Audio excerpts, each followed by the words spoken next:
I'm General John Rollston. I was born in a small town in the state of Missouri, where until age 17 I thought the whole world would roast all summer and freeze all winter. At age 17, having graduated from Webster Groves High School in a suburb of St. Louis, Missouri, nearest large town. At age 17, I left high school and enlisted in the Army Air Corps, where I was immediately sent to occupy Japan. The war World War II had just completed, and I went there as an aircraft mechanic. After 2 years there, I had the good fortune to have an opportunity to compete for an assignment to the military academy, where they set aside at that time 40 entries for regular Army enlisted personnel. And at the time I entered then, the Air Force had just been born. When was it? That was in September of 1947. And on the 18th of September, as a Army Corporal, I marched on in the transition parade at Tachikawa, Japan, and came off the field as a corporal in the Air Force. When were you born? Your birthday? When the 17th of December in 1928. So that gives away my ripe old age of 85. What was your family background? What was your father was doing and your brothers and sisters? Well, I had no brothers and sisters. I was the only son. A spoiled only son. My mother raised me. She and my father had parted when I was quite young. Oh. And I lived with she and I lived with my grandparents for much of that time, and very austere circumstances. We were. There was a Great Depression. Yes. But I never counted myself as being poor. Just and I never did without. I never wanted for enough to eat, and I didn't care how fancy I was dressed. I had a good. I really had a good upbringing. I was reared in a Christian home, and I had a good school experience. I remember my teacher, Mrs. Moore, who gave me the love of reading in grade school. I remember the lady who gave me my attraction to mathematics by being an interesting arithmetic teacher. I remember having a great coach in high school who taught me the importance of good character as well as being a good athlete. I mentioned I had left high school with the blessing of the principal, and he allowed me to graduate early so I could enlist in the Air Force while before the World War was declared over, so I could take advantage of what we called the GI Bill. And it was to allow, if you enlisted for 4 years, they would then provide you a college education when you finished your tour. So after, how long did you stay in Japan? 2 years. 2 years? And then you came back for GI Bill? Came back to go to the preparatory school for the military academy. That was at Stewart Field in New York. And then you went into military academy, right? Yes. Mm-hmm. And how long did you... 4 years. 4 years? Yes. Did that count as a GI Bill qualification? No, No. I didn't. I never got to use my GI Bill. That's all right. Okay. I had enjoyed a very good education at the military academy. Mm. And then I immediately went from graduation there. When did you graduate? I graduated in 1952. Mm-hmm. And 3 days after graduating, I married the lovely blonde lady in the picture next to you. Wow. And we were married 57 and a half years before she died of cancer, unfortunately. She died? Yes, Oh. some years ago. And I have since remarried, and am enjoying another lovely lady. You are blessed. Yes, twice blessed. Yeah. Anyway, I have a question. yes. Mm-hmm. Korean War broke out in 1950. Yes. Do you remember when you first heard about the Korean War and what people were talking about? Yes.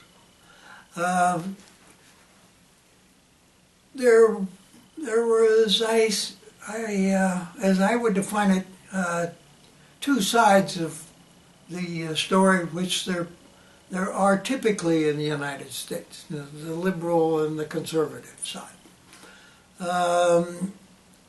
The liberals were, I think, strongly opposed to going offshore again to fight somebody else's war. I think the conservative side said, we have a very strong, we in the United States have a very strong interest in preserving the democratic societies of the world and helping them to stay alive and well. And we in the United States will prosper only as those other democracies are allowed and encouraged to prosper. Oh, so there was a serious debate about it. Oh yes, yes, I think so. Yeah, I'm sure of it. I was on the latter side. I thought, yes, we have. I guess most of the people at the academy could hardly wait to graduate so they could be involved. You were not afraid of it. Oh no. It's the war. You might be killed. I was. Well, I might not. That's As is evidenced by, I was in 3 wars and wasn't killed in any of them, very fortunately. Yeah. And you were Christian, right? You are Christian now. Yes. And you believed in Jesus? Yes, and I've had to defend that a number of times. How can people would say, how can you claim to be a professing Christian and you're a hired killer? I said, it's easy. I'm not in the business of killing people. I'm in the business of saving lives for freedom's sake. Oh, yeah. What higher calling can you have? There are many wars in the Old Testament under the God's providence. Yes, absolutely. Yeah. Yeah, anybody that says otherwise hasn't read the Bible. That's right. So, as a mechanic in the aircraft, what was your mission specifically? What was your job? What did you repair and what did you do? Yeah, in Japan. Several times. I was an engine build-up initially, rebuilding aircraft engines. Engines? And yes, rebuilding aircraft engines. Wow, that requires real state-of-the-art technology. Yes, and then I showed an interest in avionics and electrical aspects, so they sent me to aircraft electrician school. Where, in Japan? In Japan. And then I worked principally on P-51s, and we had C-46 aircraft at Tachikawa. So I was in flight line maintenance, doing electrical work on both P-51s and C-46s. So you enjoyed that? Oh yes, yeah. The however is I was quite certain I had always enjoyed aircraft as a small boy, making model aircraft, and I thought it would be a whole lot more fun to fly airplanes and fix them. And thus, when I I joined the Air Force on the first day in Japan as an enlisted man. But as soon as I graduated from the military academy, I then was allowed 25% of the class at the military academy and at the Naval Academy in the United States were allowed to enlist in the Air Force because there was no Air Force Academy. The first class of the Air Force Academy didn't graduate until 49. Where was military academy was? Where was military academy? Oh, the military academy is at West Point, yes. Yeah, and the Naval Academy. So you graduated West Point? Yes. Yeah. Ah. Mm-hmm. Yeah. And then you joined the Air Force? Yes. All right. Mm-hmm. So, did you know anything about Korea when the Korean War broke out? I have to confess, though, I was essentially ignorant of Korean history and their culture and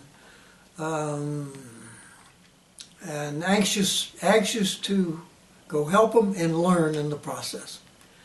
As soon as I got flight training was 1 year. I went to basic training. My initial flight training was in Columbus, Mississippi, and then advanced flight training was in Victoria, Texas. And I could hardly wait to graduate so I could become a fighter pilot, and did. What aircraft did you fly? Well, I finished flight training in T-33s. The first fighter I got to fly was P-51s that I had worked on in Japan. P-51s. Yeah, they came. I think they renamed them, recalled them S, but they were the P-51s. And the Air Force, would have been about a year after I graduated from flight training, turned all of the old propeller aircraft, the P-51s, over to National Guard organizations. But you were married at the time, right? Yes. Mm-hmm. So, what was your wife's reaction that you might be dragged into the Korean War? Oh, I think she felt that was my duty, and I thought she accepted that, realizing the risks involved very well. Bought my first life insurance policy, just in case. But no, I think she was strongly supportive of my military. Very good. Association. Yeah.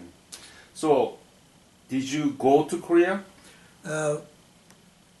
Not until several years later. My first initial assignment was, as I said, in P-51s and flying. I was an instructor in T-33s at Tyndall Air Force Base in Florida for some months, and I then was assigned out of Tyndall. Would have been in by 54. The armistice had already been signed, right. I recall. When I actually went over, and I was flying F-86s then in Korea. I was in the 69th Fighter Squadron at K-55 at Osan. Osan? Wow. Yes. Osan by the sea.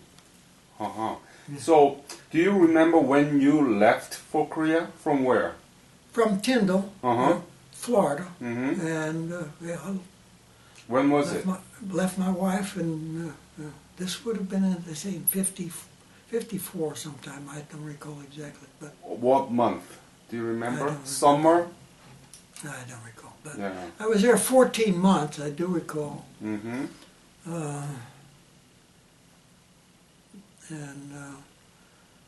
had a very cold winter. I recall. I had, but interesting flying. because we were really on two sorts of alert.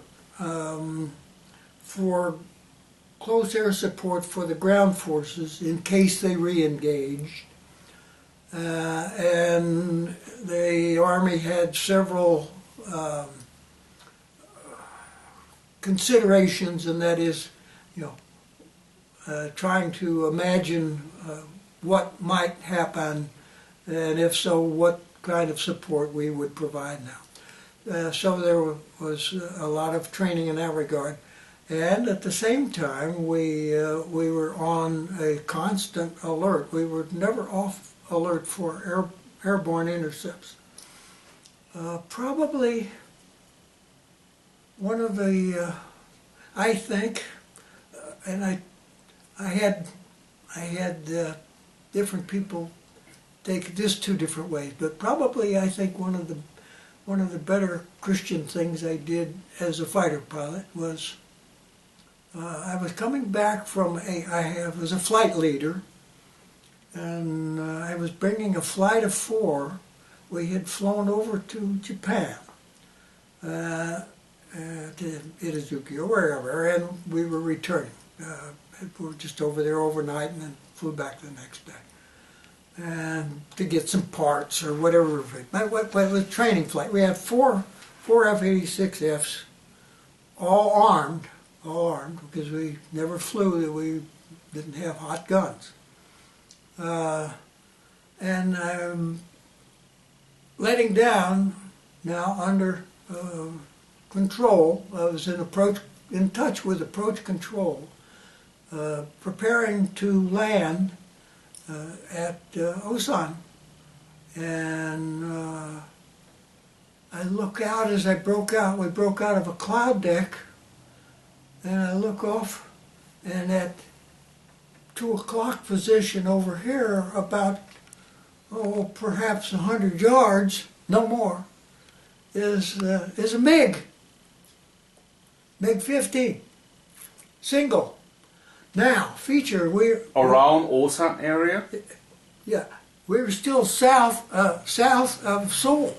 Yeah. Yeah, but this is now, we're like probably 25 miles south of Seoul at the time, our location. But that says we're not more than, 50, 60 miles from the DMZ. Yes? Wow. Now, so I have to make it, because he's meat on the platter. So, first thing I did was advise the flight. Arm your guns. Charge your guns. Mm-hmm. So we're 4 of us now, because I didn't see anyone else. So no one else, just us all. And I could have, it would have been an easy kill. Easy kill. And I got to thinking about it. What if... Was MiG 16 or... No, MiG 15. 15? 15. Mm-hmm. I don't recall them having 17s. They may have, but... Not in Korea. Not there. Anyway, I don't think the Chinese had provided North Korea with a 17 jet. Anyway, I had an instant opportunity to play hero and get a first kill, and I decided that poor bastard is lost, because you could tell the way he's flying. He's looking, and he's trying to get, where am I? I wonder, why don't I recognize where I am?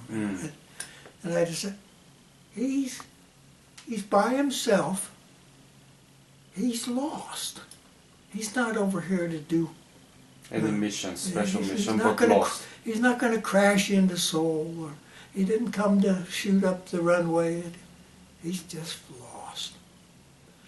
And I made a decision that I, to this day, feel was right. And that is, I said, we're going to we're going to usher him back to the DMZ. Mm. And we're not going to murder that poor kid that's lost. So don't anybody decide to be a hero and shoot him, because you'll have to deal with it. So we got behind, and he's flying north, so he's heading in the right direction. And we got him up the other side of Seoul, and he's still looking. And I don't know what I presume he got home before he ran out of gas, but I think one of the better things I did in my life was I let a guy, a poor lost warrior, go home instead of killing him, murdering him, which would have been easy but not very heroic in my mind. So, just one of fighter pilot's little incidents. You loved it. There I was, and I... No dogfighting, but down. you ushered him to the We DMZ. we just made sure that he left and went home.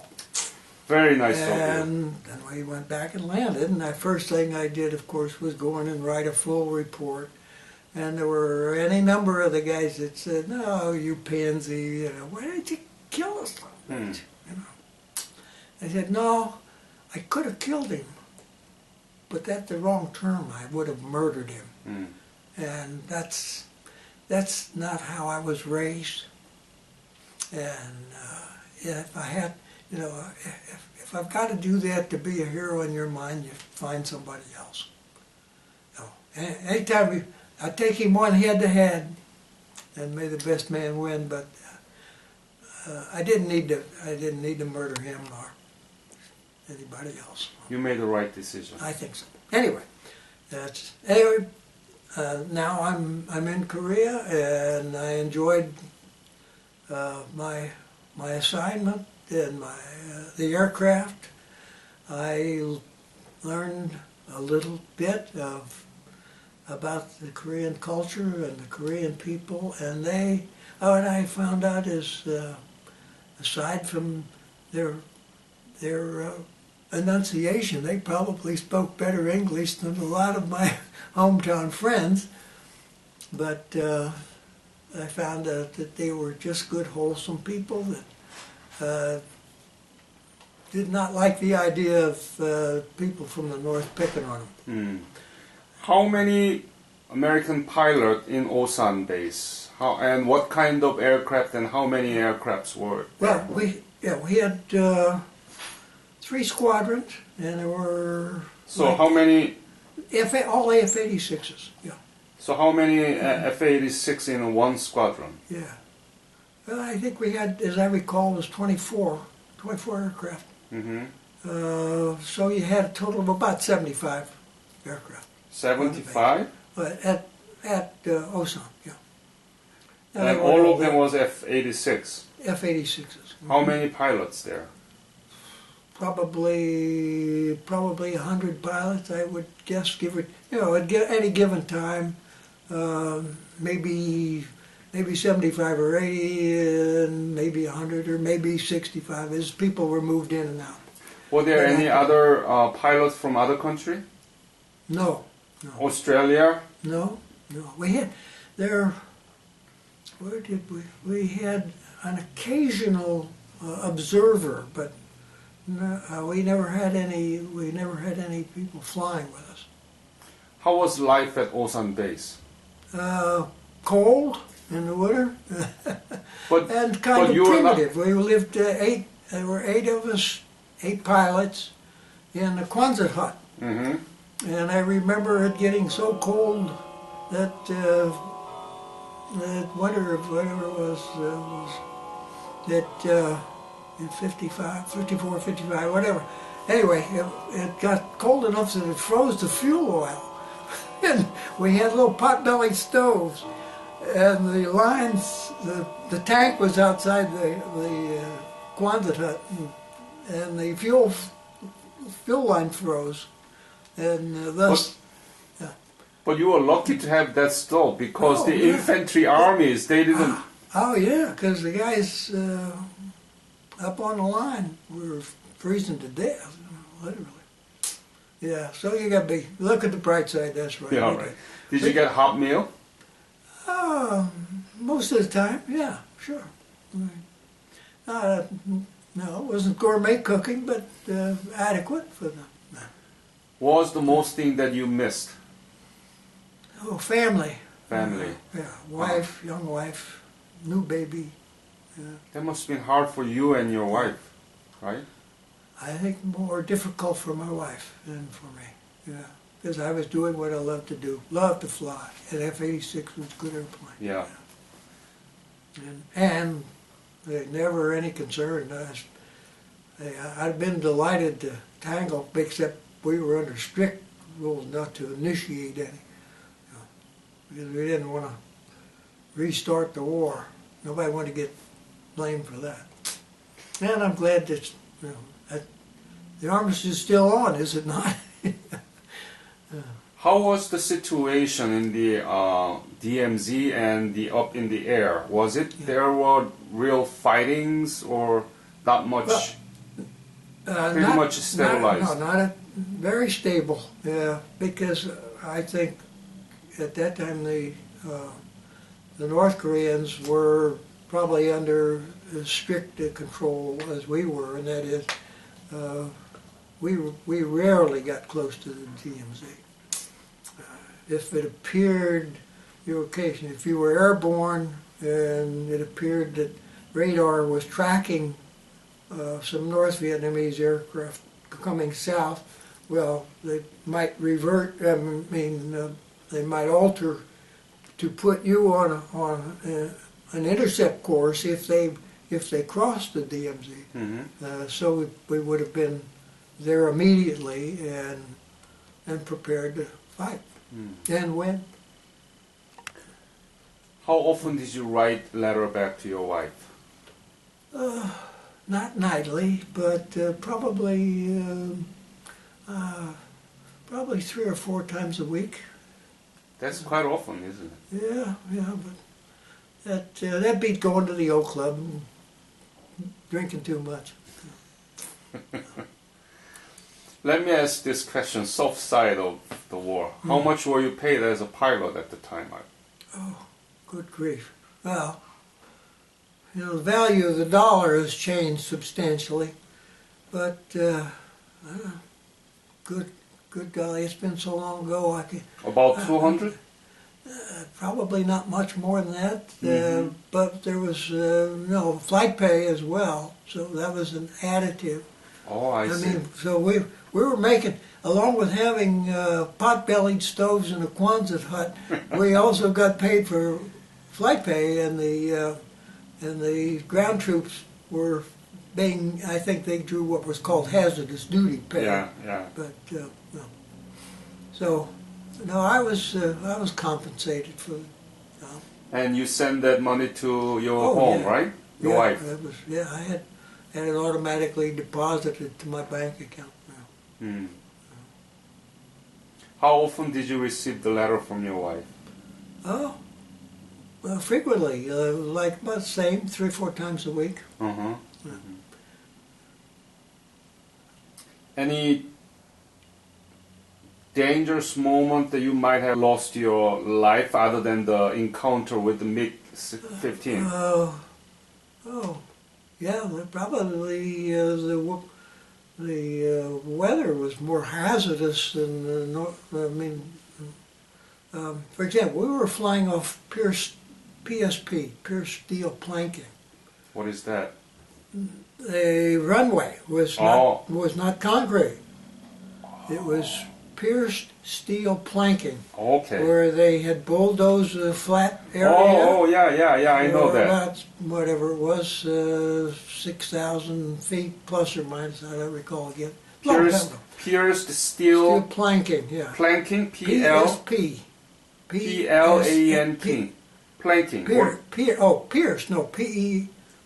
P-I-E-R-C-E. Pierced. Yes. Steel planking. P-L-A-N-K. P-L-A-N-K-I-N-G. Planking. Yeah.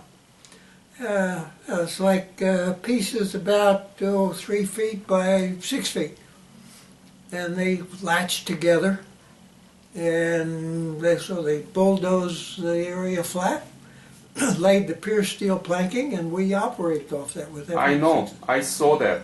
Now, it was kind of sporty in any case. It was awfully slippery. But when it rained, it was really slippery. And in the winter, when you had freezing rain, it was terrifying. I mean, taking off was not bad. Mm-hmm. Landing, every time you landed in the wintertime was, God, I hope I survive it. Because I have personally been involved in landing and then having my aircraft start to skid sideways and rotate all the way around going down the runway. And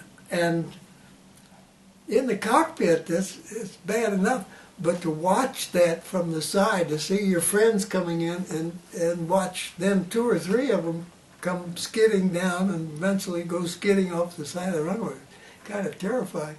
It's like ice skating. Oh yeah. Yeah, only on rubber tires, it's no fun. Mm. Boy. My father used to work at Osan Air Base too. Ah. Yeah. Wow. So after anything that you want to add to this interview about your service in Korea? Only having had the good fortune, we actually had one still, there was an ace still in the squadron when I got there. Garrison, Vermont Garrison was in my squadron before, I mean, he was preparing to leave about the time I arrived, but I got to know him. He was the ace? Yes. Vermont Garrison, I think is correct pronunciation. Anyway, I got to know a number of Korean fighter pilots who were there immediately, the first group, over the years. And I don't mean while I was there and during my tour. I had a free ride, if you will. Relative to those who fought. So my thrill was getting to know those people and know them personally and well through close association in later assignments, to know those people who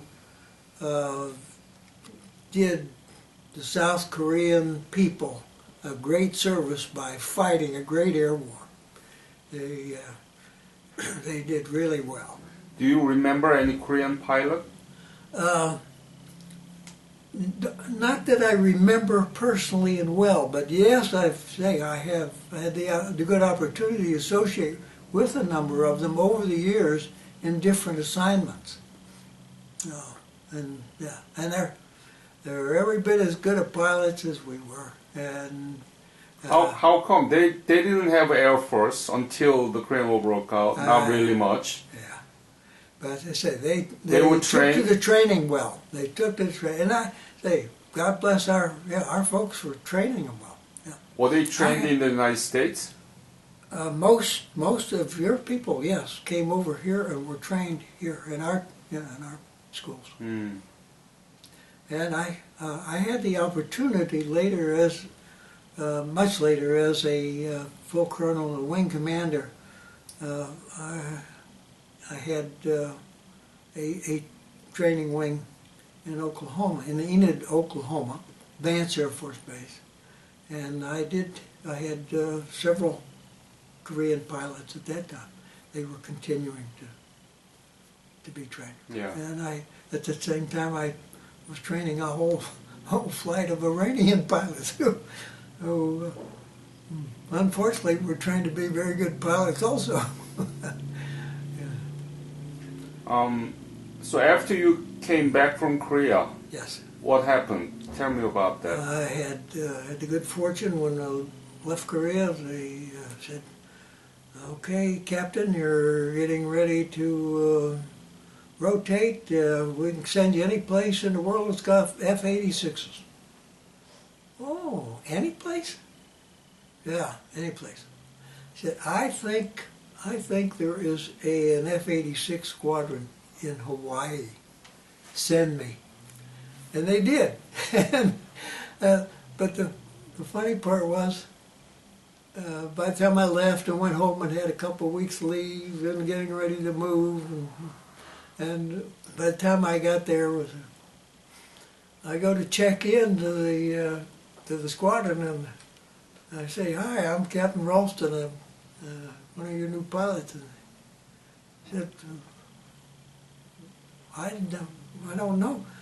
He said, "This is the F-86 squadron, isn't it?" And the sergeant said, "Well, it was until we gave them all to the National Guard." Like about 2 weeks ago. Oh boy. So I said, "All right, now what do I do?" He said, "Well, I have to send you back to Pacific Air Force headquarters at Hickam." I said, "Oh, I think okay. I think I can handle that." Hickam is in also Hawaii. In Honolulu, yeah. Honolulu, yeah. So I wound up in Hickam, and I got assigned to the flight line, and they said, "What's your?"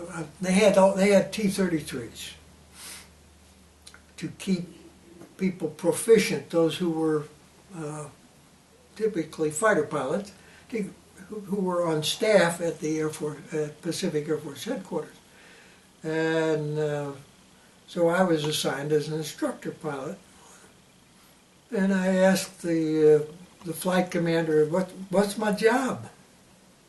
He said, "You're to make sure that you keep the colonels at PACAF headquarters from killing themselves, and in the process breaking one of my airplanes. That's your job." So I started out to do that. I only did it for a matter of weeks, and then a personnel officer came into the squadron, into the flight, on the flight line, and said, "Is there a guy named Rollston here?" "Yeah." And he said, he asked me a series of questions about my background, and said, "Okay, I think you'll do what?" He said, "You go up to the vice commander's office at PACAF headquarters. He fired his aide yesterday." The next day, I was the aide to a two-star general at headquarters. And then the neat part was he said, "Have you ever flown any multi-engine aircraft?" I said, "General, I've flown everything they'd let me fly, yeah."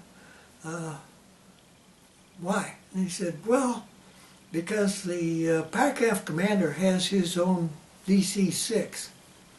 And when he's not using it, I do. You go down and get checked out in the DC-6 because you're now not only my aide, but you're my pilot." DC-6 is... DC-4 engine, yeah. Is it fighter? Oh, no, it was a 4-engine transport. Transport, yes, yeah. At that time, it was the hottest thing going in commercial aviation. Oh, is that right? Yeah. Anyway, so I got a couple hundred hours of flying 4-engine. No, from there, I had a really good career. But well, what I associated with is a good foundation in Korea. I worked with good people, had a good job, learned a little something about leadership, learned a whole lot about flying from those people who'd been there before me. And so I say, with that foundation, I went on to better things. I eventually flew 28 different aircraft. I went from Korea. I had an opportunity to go back to China in the first Formosan crisis. Flew F-86s there for a few months. They finished my tour in Hawaii, and when at that time, my boss, a 2-star, got promoted to 3 stars and he went to Korea and said, I don't think you want to go back. So he said, get me a new aide. And said, well, that's fine. I went off to be in the missile and space business in research and development for 4 years. Wow. Got a master's degree from Rensselaer Polytechnic Institute in Troy, New York. Once I had that fling at missiles, I decided that I had enough behind, working with missiles, and so I volunteered to. About that time, the Korean War was coming on, and I went to Vietnam in F-100s, and after a tour in Vietnam, I went on to go to I got what I thought would be the worst assignment from my life. I was going to go to be the scientific and technical advisor to the Brazilian Air Force, and I was home 3 days from Vietnam, and they called from Air Force Personnel Headquarters and said, we've got bad news. That fat assignment you had in Rio de Janeiro is no longer yours. And by that time, I'm a major, about to be a lieutenant colonel. And when the personnel guy said, "Oh, Colonel, I've got some bad news," I said, "Oh, I haven't been promoted yet, and he knows it. He's got bad news." I said, "Yeah, what is it?" And he said, "Well, you're not going to Rio." And I said, "Well, what personnel officer is going in my place?" And the silence was deafening. He said, "How do you know that?" And my mother didn't raise any idiots. So I went to then what I thought would be the worst. It was the death knell for a fighter pilot. I was assigned to the Pentagon. Oh God, terrible. Why? Well, this is bureaucracy. No fighter pilot wants to be in the Pentagon, And I had said, because I had forecast, your dad was in Air Force, I had forecast when I left Vietnam. I said, send me to Spangdahlem, Germany. They're going to have, they're going to have the latest model Air Force. And I'll be as a lieutenant colonel, I'll be a squadron commander. Right. So I said, send me there. No, we can't do that because all those fat jobs are gone. You've got to go to work, and we're sending you to the Pentagon. Yeah. Now, turned out to be the best assignment of my career. I mean, for me, fortunate, not because it was fun, but I fell into a series of lucky breaks. That's it. As my son has told me often, my oldest son, "Dad, you were the one luckiest SOB was ever born." What happened? And the Pentagon assignment turned out to be dumb luck, and that is, I went in and reported in, and they assigned me to this job, and I said, "What's my job?" He said, "Well, you're going to buy airplanes." "Oh, fighters?" To which he said, "Well, let's see." He said, "The guy you're replacing buys small airplanes." I said, "Leo," and Leo was the name of this guy I'm replacing. "Would you rather be the A7 SPO, the system program officer, or you want to keep your job as..." "Oh yeah, give me that job." That turned out to be a horrible job. He took it. I wound up buying small airplanes. So I had a lot of time on my hands, really. because I'm buying airplanes that they use at the Air Force Academy, and I'm buying observation planes, they use for forward air control, and that was the first hero assignment I got. Guy calls from Vietnam and calls. At that time, this was now in this early 70s. He said, no, it wasn't yet. This would have had to have been. I came back in '68. And he says, calls and says, you're buying O2s for us. Yeah, he says, turn off the spigot. We're drowning. I said, we can't use any more. So I did, and saved the Air Force $6 million. Now that's peanuts in the grand scheme of things, but that got me some attention. And in the process, they found out they had a current fighter pilot on their hands. I wound up being assigned to the F-15 design concept team. Whoa. Because I had a master's in engineering and was a current fighter pilot, just fresh out of Vietnam. And that was a big lucky break, because I got to put my fingerprints on the F-15. Wow. Yeah. And did a good enough job there that I got some points. Anyway, in short order, I not only got in by accident, I got out of the Pentagon by accident in 2 years. And went in I was actually still a major. I was on the promotion list as a lieutenant colonel. But I was still a major when I went into the Pentagon in '68. And 2 years later, I left as a full colonel selectee and went to the Air War College. And eventually, out of the Air War College, after a year, I went to become a wing commander at Vance, and then did a good enough job there. Got command of the premier training wing in the Air Force, where we trained all our instructor pilots at Randolph. When were you promoted to one-star general? After that assignment, I had another lucky break there. I had the job of retraining all of the POWs who came back, who wanted to go back on flight status. So they sent them all to my wing, to the 12th wing, to be retrained. And I put 135 of them back on flying status during my tour there, and that was looked on favorably.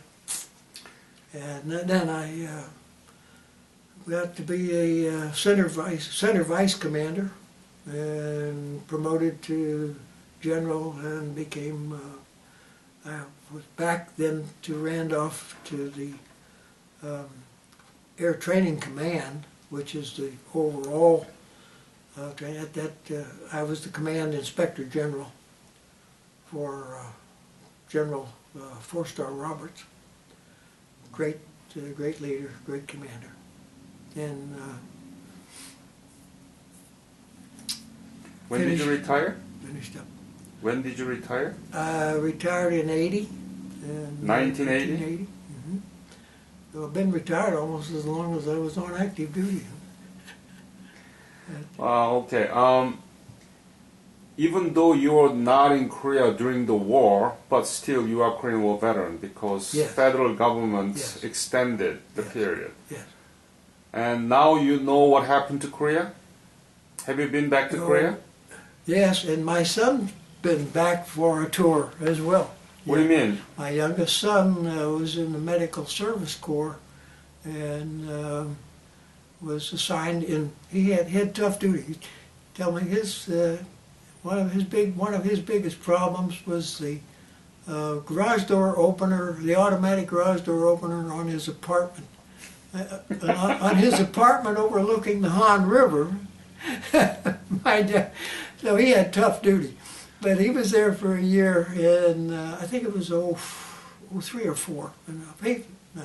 U.S. where? In the Army. It was, and he was in Seoul. And 8th Army in Yongsan. yes, yeah. Yeah. He was in Medical Service Corps. Mm. So yes, and I'd flown back and forth a number of times, not for any serious period of time, but I'd been back a number of times. So you were in Osan long time ago in 1954. Yeah. Now you've been flight back to Korea. What do you see the changes there? Oh, all favorable. Now I'm satisfied if you ask a random group of South Koreans, there'd be some of them that would be complaining about things. Yeah. Now I think because I see your population very similar to ours, yeah. very similar. We're really pretty healthy. We're really pretty wealthy. Mm-hmm. We're really pretty comfortable. Yeah. Now, unfortunately, you've got some neighbors to the north who aren't so happy and aren't so healthy, aren't very wealthy, about to go bankrupt. Got impossible leadership. Yeah. I'm satisfied that you probably have as much to be thankful for as I have, and that is, I'm sure you could say, well, I wish we had some better people in government. Okay, I'll concede that. We probably could use some better ones here too. But by and large, I'm thrilled with what I saw in Korea. You know, Seoul is a new city. It's so big and modern, and you're now making. You know, you used to buy our used Jeeps and use them for cars, and now you're shipping us new Kias and Hyundais, and they're beautiful automobiles. They have a new. I keep up with their produce as well as your people, and I'm proud. I'm proud to have put my fingerprint, as small as it was, on your freedom. Yeah, Koreans never forget what Americans did, and I think we are the strongest ally now, right? Yes, absolutely, no question about that. Mm-hmm. Yeah, and as I said when you first came in, I'm proud to have been associated with your people, and so glad to have them as our strongest ally. Mm. Do you have any other message to leave to this interview? No. Oh, yes, this, and I said, and that is the Korean people have been more than gracious. They've continued to demonstrate, not talk about, to demonstrate their gratitude for the support that we offered them, mm-hmm. and continue to, I think, try to assist as your democracy matures and develops, as ours is doing as well, continues to. But they have demonstrated a gratitude that's beyond anything I've ever seen or read about from any other country in the world. And we've helped a lot of folks. We've tried to help a lot of them. Mm-hmm. And I say I'm so pleased and in return grateful to the Korean people, the people of South Korea, mm-hmm. that just to tell them you're most welcome. And I think any veteran, now I won't speak for everybody in this country, but every veteran of the Korean War would be pleased to say, Korea, you're absolutely welcome. Mm. We're glad we could help a little bit. Mm. Thank you so much again. That's better. That's, Who made this wing? oh Lord, matter of fact, I don't honestly remember, but I think I had it made in Korea. Oh. And part of, I think, that Because I had it when I went to Vietnam. I know I already had it then, so I think, yeah, and I don't remember. There's West Point here. Yeah. Mm-hmm. Yeah. That's, yeah.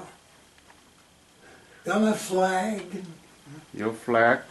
Oh yeah, yeah. Here. Yeah, not many fighter pilots have one of those.